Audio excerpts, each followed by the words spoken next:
Hi, I've been asked to tell another Riley story. Well, as you know, Riley has pulled off many, many little adventures in his life, raising money and giving most of it to the poor, taking care of himself and his family, and all of his compatriots, if you want to call them that. These are the people that helped him pull off a lot of his little adventures. This one is rather an easy adventure from the standpoint of needing a lot of people to help him. But what he wanted to do was create a little bit of panic in the world by making people believe that the moon was moving and getting closer to the Earth.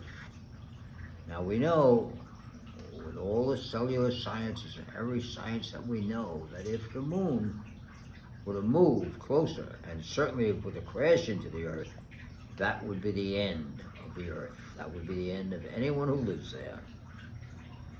So Riley enlisted a man, his name was Leo, who worked in the conservatory in Arizona, which kept track of all the movements of the planets and the moons in the Earth. And he promised Leo that if Leo would follow his instructions, he would pay him $5 million.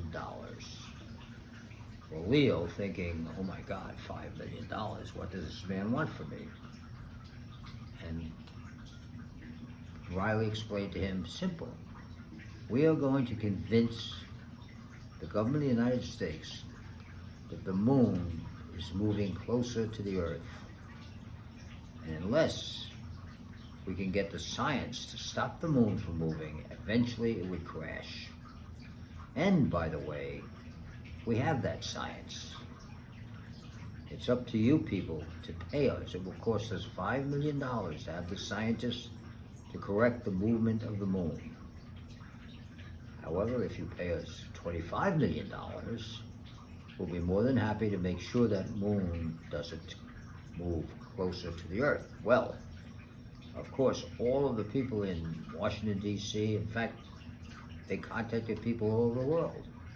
Because if the moon ever crashed into the Earth, it would be the end of the whole world, not just America. So all of the scientists got together from all over the world, and they said, it's probably impossible, but we can't prove that it's impossible. What does your telescopes tell you that you're shining now in watching the universe? Well, of course, the scientists went back and they looked and they looked. What they didn't know was that in the scientific area that's covered and watched all of the movements of the cellular planets, we had a man who could disrupt whatever the communications were. His name was Leo. Leo, we paid $5 million to assure the scientists that, yes, the moon was moving. Well, in any event, they paid Riley $5 million through his Swiss account. And Riley said, $5 million? That's what it cost them to get Leo to admit that there may be a problem here. So the scientists got together again. They said, you know what? According to the calculations that we're seeing, the moon may be moving closer. Now, those were the calculations that Leo had changed in the observatory. So guess what? They paid Riley $25 million in order to stop the moon from moving. And so he distributed. That's it. That's the story. Right?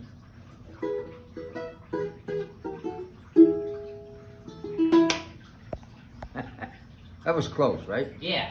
Close as You I said could get. Arizona instead of New Mexico. I did say Arizona. Yeah, I didn't know. Sorry about that. You're good.